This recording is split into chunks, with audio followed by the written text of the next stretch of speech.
When it comes to railway wagons, Dapol has been my go-to manufacturer for building up a collection of open wagons and box wagons. Their cheap range of unpainted wagons was a godsend for my custom projects while I was a university student, and still to this day. They also have a huge back catalogue of limited edition wagons produced for heritage railways and model shops, some now long closed, and these wagons have been based on real-life private owner wagons and companies. It's no wonder that I've ended up with over 50 Dapol wagons in my collection alone. They are perfect for building up a cheap yet striking, bespoke collection of wagons. They aren't without their criticisms though. The wheels Dapol have used across their range have a tendency to derail due to inconsistencies in their manufacturing in China, ranging from issues in shape to inconsistent flange widths. I've not personally encountered this problem on any of my wagons, but I have encountered the second main issue. The couplings aren't mounted sturdily to the plastic chassis, so have a tendency to droop and cause problems. The coupling hooks also come off very easily, and are a pain to get back in place and to keep them there. Recently though, Dapol have taken note, and brought manufacturing of wheels and axles back to the UK with a brand spanking new machine. On top of this, they've also retooled the mounts for the couplings. Have these changes worked? Luckily enough, Dapol have produced 2 new wagon liveries in this new tooling that I found worth picking up. Both are based on foods, though I wouldn't recommend mixing them in real life. These are the Dapol Cadbury Chocolate Vent Wagon and the Marmite Vent Wagon. I picked both up for only £11 and 5p each from Rails of Sheffield, a slight discount on the £13 recommended retail price. £13 for a brand new wagon in 2024 feels shockingly cheap, when other new box wagons can be £30 or more, though £13 to £18 used to be the normal price. Let's have a closer look to see if these feel cheap in the current 00 wagon market. Both wagons come in the standard Dapol packaging, a box with a shaped plastic insert. We'll start off sweet with the Cadbury wagon, outshopped in this fetching purple livery with a fancy company logo across the doors. It's here where the limits of quality and the price become apparent. The applied logo doesn't have clarity and sharpness up close, though from a distance it looks adequate. The purple livery underneath and the number decal do look fine and evenly applied. The only minor point is a tiny blue speck on the paint on one side. I'm not sure how this got here, but it won't come off, but it is the only blemish I noticed. It's not large enough to be world-ending and should be easy to cover should I find the right shade of purple to paint over. Still, I'd rather it wasn't there, but it thankfully doesn't ruin the wider finish and aesthetics too much. In terms of detail, the wagon is 100% moulded tooling. Still, this looks completely fine in my opinion without any obvious faux pas. The roof also includes a good amount of moulded detail, including rivets along both ends. The vents and lamp irons on the wagon's ends are also moulded, but on the whole it looks decent for what the wagon cost. Underneath, besides the brake rigging, there's not much else to see besides the new British-made axles, and also the revised coupling mounts. The couplings are now setting level, and we'll see how the wheels perform in various tests on the layout. Onto the Marmite wagon now, which I think I actually prefer. It is a completely different tooling to the Cadbury wagon, complete with side doors and rails this time, though they are still moulded and don't open. Once again, the quality of the company logo isn't the best in the industry, but it does the job slightly better than the more complex Cadbury wagon did, though the white text is a bit unreadable. The Burton-on-Trent and number decal do look clear and legible, and the brown livery is even throughout.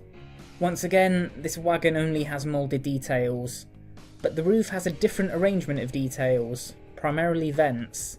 Putting the two wagons together, we can see just how different they look, yet they cost exactly the same price. The couplings are also level and straight with each other, a good indication that the coupling problems have been solved. The hooks have not come off of any of the couplings, another good sign.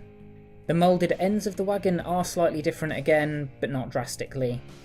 The same is true of the chassis. It is identical and fully plastic, with plastic buffers and dummy coupling hooks. On the whole, it's a nice little wagon for the price, and I'm very pleased with it. On the scales, the Cadbury Wagon comes in at 33 grams, while the Marmite Wagon comes in at 32, the difference likely due to the slight tooling variation. That's a great weight for what you pay, about 3 grams per pound, much better than the likes we've seen from Hornby and Bachmann in some cases. The wheel gauging comes in at 14.4 to 14.5mm, which is pretty much spot on.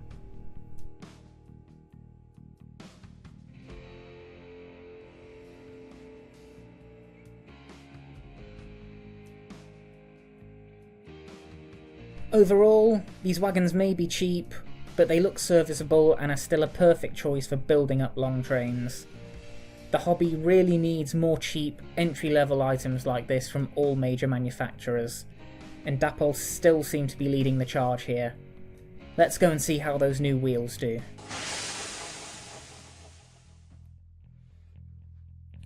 On the track, the Cadbury Wagon is nice and free-rolling with a nudge of the finger. The wheels don't stick, and it doesn't run away with itself too badly, but I did spot an issue here. The Marmite Wagon performs the same, if slightly better, and made the issue with the Cadbury Wagon more apparent.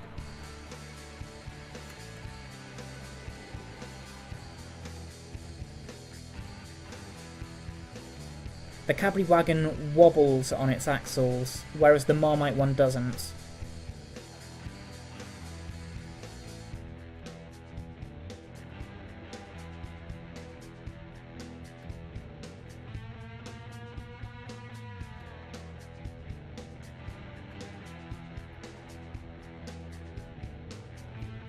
I've not had a Dapol wagon do this before, so I popped the Cadbury Wagon's axles into the Marmite one and, lo and behold, that one started to wobble too.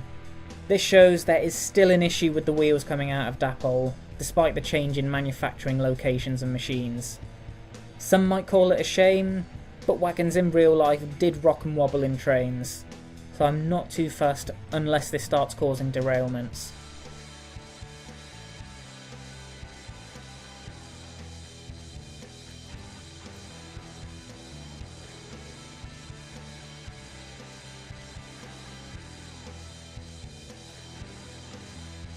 We'll begin the other performance tests. All these tests were filmed before I decided to swap the wheels around. Started with the couplings.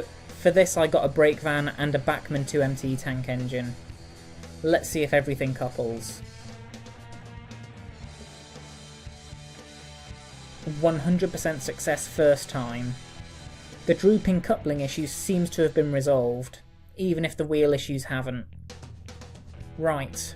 Onto the point test, and despite the Cadbury Wagon's wheels wobbling, there were no derailments going over the points, forwards or in reverse.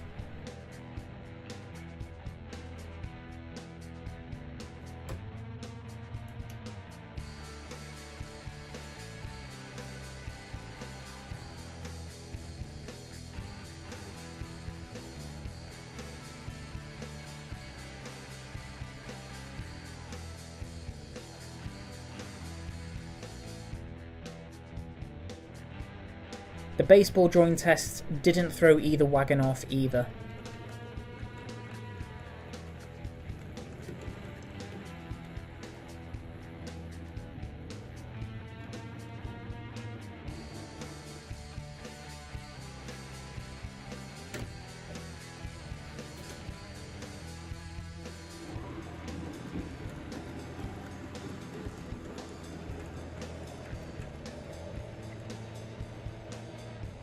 That's no problems raised during the performance tests, and the wagons go round the layout smoothly in a train.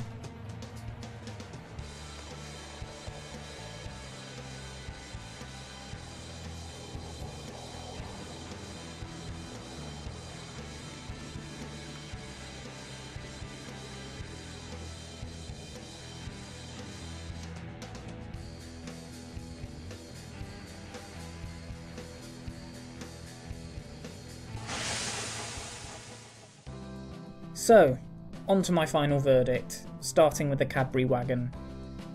For decoration, the purple livery and decals on this are good, though the logo could have been crisper. Despite the one minor blemish, for what you pay you get a wagon that is on the whole rather pleasing to the eye. Getting higher quality prints on this would have undoubtedly pushed the price up. For what I paid, a mere £11.05, I'm happy with what I got. For details and features, this wagon is as basic as they come. There are no separately fitted parts, plastic buffers and plastic couplings. The only details are moulded, but they save the wagon from feeling truly cheap and basic. You still get the planking effect, rivets, lamp irons and vents for your money. It looks decent from all angles, and the cost reflects the fact that all the detail is moulded, which is important. I have criticised an over-reliance on moulded details on more expensive models in the past, but here the price bears this out. On the whole, I'm happy with the details that are included on this at the price I paid.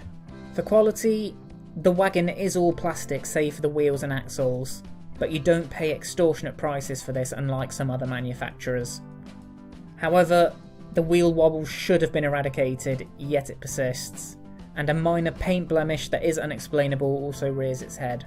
On balance, the quality here on these 2 points is a bit of a letdown. I'll nick the quality point off here. As the Marmite wagon shows, Dapol can do better. For performance, despite the wheel wobble, this didn't detract from the performance. Nothing derailed, the couplings held and stayed together fine, all round it was spotless. And finally, on to price, touched upon a bit already. This is as cheap as box vans come nowadays, but I didn't feel cheated by what I spent. From the distance that people generally observe a layout, the livery looks good. Personally, the wobble for me adds a bit of character to a train and didn't sink the model's performance. In a world of ever-increasing expense, I'm glad there are still affordable new wagons out there for the cash-strapped modeler or the beginner. I'm happy with what I got for what I paid, and the issues haven't put me off picking more of these wagons up. That's a total score of 4 out of 5, which makes this a cheap, effective model I can highly recommend. The score does reflect the minor issues, but overall I really enjoyed getting this wagon and having a play with it. Now, onto the Marmite wagon. For decoration, while the logo suffers a similar minor fuzziness, on the whole the livery and finish was basic but excellently done. While Marmite might not be to everybody's tastes, this wagon was dressed rather tastefully for what it cost. Details and features. This wagon shares a lot of basic details and features with the Cadbury wagon, but I appreciate the different tooling to the body and roof, offering a varied look and side doors with rails, even if they don't open. Overall, I'm just as happy with this one as the Cadbury wagon considering the price. For quality, this wagon showed up the other one. There was a nice, smooth running of the Dapol wheels, and the couplings performed just as well. I'm happier with how this one ran, so it gets the quality point from me. Performance, as with the Cadbury wagon, this ran faultlessly, easy win. And finally, onto price. This cost exactly the same, but I got slightly better quality here. It's a cheap, lovely and serviceable wagon from a company that'll add intrigue to a train. Another easy point. So, the sour Marmite wagon outdoes the sweetness of Cadbury with a solid 5 out of 5, making this wagon an essential item for the same reasons I recommended the Cadbury wagon. While quality issues may crop up, these are still cheap, effective wagons for building up your freight trains. Cheaper, unpainted offerings of these toolings give you a greater degree of customization, and are a great way of developing livery application modelling skills for your own projects. So, what do you think of the newly updated Dapol box wagon offerings? Does the spotty quality of the wheels put you off, or are you trying to keep modelling on the cheaper side in a world of competing costs? Let me know your thoughts on them down below. Thanks again for watching, and I'll see you in another video very soon. Take care.